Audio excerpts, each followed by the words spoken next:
തൃശൂർ കഴിഞ്ഞ തവണത്തെ പാർലമെന്റ് പരാജയത്തിന് ശേഷം സ്വയം വനവാസത്തിന് പോയ മുൻ KPCC അധ്യക്ഷൻ കെ മുരളീധരൻ തിരിച്ചുവരവിന് ഒരുങ്ങുകയാണ്. കേരള രാഷ്ട്രീയത്തിൽ ഒരു കൊടുങ്കാറ്റായി വീശിയടിച്ച് എതിർകക്ഷികൾക്ക് മേൽ പ്രതിരോധത്തിൻ്റെ അസ്ത്രങ്ങളായി ആക്രമിച്ച് മുന്നേറാൻ കെൽപ്പുള്ള നേതാവ് കെ മുരളീധരൻ കോൺഗ്രസ് രാഷ്ട്രീയ ചരിത്രത്തിൽ തങ്കലിപികളാൽ എഴുതപ്പെട്ട പോരാട്ടത്തിൻ്റെ പേരാണ്. എന്നും കോൺഗ്രസ് രാഷ്ട്രീയ അംഗത്തട്ടിൽ തേരുതെളിക്കാൻ നിയോഗിക്കപ്പെടുമ്പോഴൊക്കെ ചരിത്രം തിരുത്തിക്കുറിച്ചുകൊണ്ട് വിജയ സോപാനങ്ങൾ കയറിയ ശക്തനായ തേരാളി. സങ്കീർണ ഘട്ടങ്ങളിൽ പാർട്ടിയുടെ രക്ഷയ്ക്കായി അവതരിക്കപ്പെട്ടിടങ്ങളിൽ ഒരു ഫീനിക്സ് പക്ഷിയെപ്പോലെ പറന്നുയർന്ന മുരളീധരൻ കോൺഗ്രസ് പാർട്ടിയുടെ അഭിമാന സ്തംഭമായി മാറിയിരിക്കുകയാണ്. കേരള രാഷ്ട്രീയത്തിൻ്റെ ഭീഷ്മാചാര്യർ കെ കരുണാകരൻ്റെ മകൻ എന്ന നിലയിലും രാഷ്ട്രീയ കേരളത്തിൽ കെ മുരളീധരൻ്റെ സ്ഥാനം ചെറുതല്ല. സ്വന്തം അഭിപ്രായങ്ങൾ തെല്ലും ഭയം കൂടാതെ എവിടെയും ആരുടെ മുഖത്ത് നോക്കിയും വിളിച്ചു പറയാൻ കെൽപ്പുള്ള കെ മുരളീധരനെ കോൺഗ്രസ് പലപ്പോഴും പല മണ്ഡലങ്ങളിലും പരീക്ഷണാർത്ഥം മത്സരിപ്പിച്ചപ്പോഴൊക്കെ തൻ്റെ സാന്നിധ്യം കൊണ്ട് അതതിൻ്റെ പൂർണ്ണതയിലെത്തിക്കാൻ കെ മുരളീധരന് കഴിഞ്ഞു എന്നുള്ളതാണ് മുരളീധരന് രാഷ്ട്രീയ കേരളത്തിൽ സ്ഥാനം ഉറപ്പിക്കുന്നത്. കോൺഗ്രസ് പാർട്ടിയിൽ സേവാദൾ പ്രവർത്തകനായാണ് മുരളീധരൻ തൻ്റെ രാഷ്ട്രീയ ജീവിതം ആരംഭിച്ചത്. തുടർന്ന് അദ്ദേഹം ജില്ലാ ചെയർമാൻ, കേരള സേവാദൾ സംസ്ഥാന മേധാവി എന്നീ സ്ഥാനങ്ങൾ വഹിച്ചു. 1989 പൊതു തിരഞ്ഞെടുപ്പിൽ മുതിർന്ന കമ്മ്യൂണിസ്റ്റ് പാർട്ടി ഓഫ് ഇന്ത്യ മാർക്സിസ്റ്റിൻ്റെ നേതാവ് EK ഇമ്പിച്ചി ബാബയെ പരാജയപ്പെടുത്തിക്കൊണ്ട് കോഴിക്കോട് നിയോജക മണ്ഡലത്തിൽ നിന്ന് പാർലമെന്റ് അംഗമായി തിരഞ്ഞെടുക്കപ്പെടുകയും 1991 ജനതാദൾ നേതാവ് MP വീരേന്ദ്രകുമാറിനെ പരാജയപ്പെടുത്തിക്കൊണ്ട് വീണ്ടും തിരഞ്ഞെടുപ്പിൽ വിജയിക്കുകയും ചെയ്തു. 1996 പൊതു തിരഞ്ഞെടുപ്പിൽ MP വീരേന്ദ്രകുമാറിനോട് മത്സരിച്ച് സീറ്റ് നഷ്ടപ്പെട്ട അദ്ദേഹം തുടർന്ന് 1998 തിരഞ്ഞെടുപ്പിലും തൃശ്ശൂരിൽ ലോക്സഭാ സീറ്റിൽ പരാജയപ്പെടുകയാണ് ഉണ്ടായത്. തുടർന്ന് 1999 ജനതാദൾ ദേശീയ നേതാവും മുൻ കേന്ദ്രമന്ത്രിയുമായ CM ഇബ്രാഹിമിനെ പരാജയപ്പെടുത്തിക്കൊണ്ട് കോഴിക്കോട് സീറ്റ് തിരിച്ചുപിടിച്ചു അദ്ദേഹം. അതിനുശേഷം അദ്ദേഹം general secretary, Kerala Congress committee vice president എന്നീ പദവികൾ വഹിച്ചു.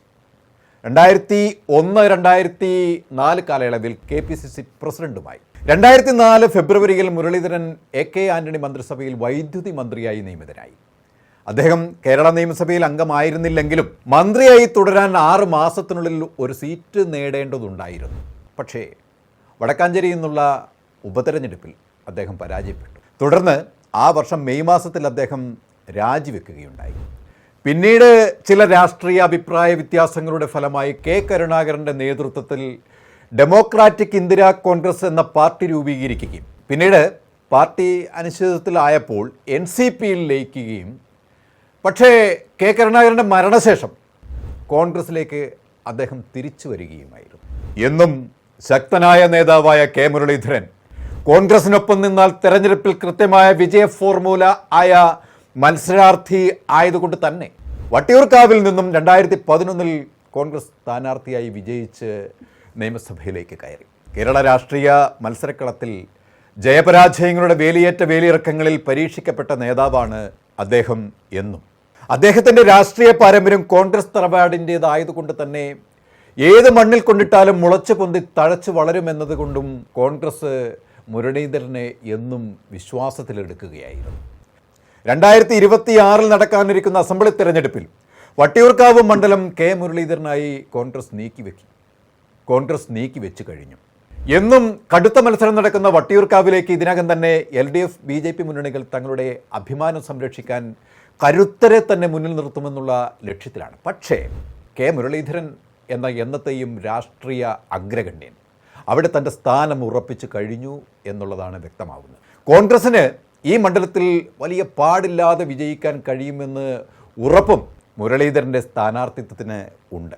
തിരുവനന്തപുരം ജില്ലയിലെ മറ്റ് മണ്ഡലങ്ങളെ അപേക്ഷിച്ച് മുരളീധരൻ വട്ടിയൂർക്കാവിൽ ഒരു അടിത്തറ ഉണ്ടാക്കിയിട്ടുണ്ട് എന്നത് ചരിത്രം തെളിയിച്ചിട്ടുള്ളതാണ്. താഴേക്കിടയിലെ പാർട്ടി പ്രവർത്തകരെ കൂടെ നിർത്തി അവരുടെ പ്രശ്നങ്ങളിൽ നേരിട്ടിടപെട്ടും മുരളീധരൻ തൻ്റെ പാർട്ടി പ്രവർത്തകരായ അണികൾക്ക് വേണ്ടി ഘോരം ശബ്ദിക്കാൻ കെൽപ്പുള്ളതുകൊണ്ടും എന്നും പ്രവർത്തകരുടെ ഒരു വലിയ വിഭാഗം കേരളത്തിൽ അങ്ങോളം ഇങ്ങോളം അദ്ദേഹത്തിൻ്റെ പിന്നിൽ എന്നും അണിനിരന്നിട്ടുണ്ട്, ഇപ്പോഴുമുണ്ട്. നേട്ടവും കോട്ടവും ഒരുപോലെ തൻ്റെ രാഷ്ട്രീയ ജീവിതത്തിൽ അനുഭവിച്ച ഈ നേതാവിന് തീയിൽ കുരുത്ത വെയിലത്ത് വാടാത്ത ചങ്കുറപ്പുണ്ട് എന്ന് കേരള ജനതയ്ക്ക് നന്നായി അറിയാം. അതുതന്നെയാണ് കെ മുരളീധരൻ എന്ന രാഷ്ട്രീയ നേതാവ് കേരള രാഷ്ട്രീയ ചരിത്രത്തിൻ്റെ ഭാഗമായി നിലനിൽക്കുന്നത്. വട്ടിയൂർക്കാവ് മണ്ഡലത്തിൽ കെ മുരളീധരന് എതിരായി ഏത് കൊമ്പനെ കൊണ്ട് നിർത്തിയാലും അതിനെ ഒക്കെ കടപുഴക്കാൻ ശേഷിയുള്ള ഒരു വൻ കാറ്റായി മുരളീധരൻ്റെ സ്ഥാനാർത്ഥിത്വം വീശിയടിക്കും എന്നത് ഉറപ്പാണ്.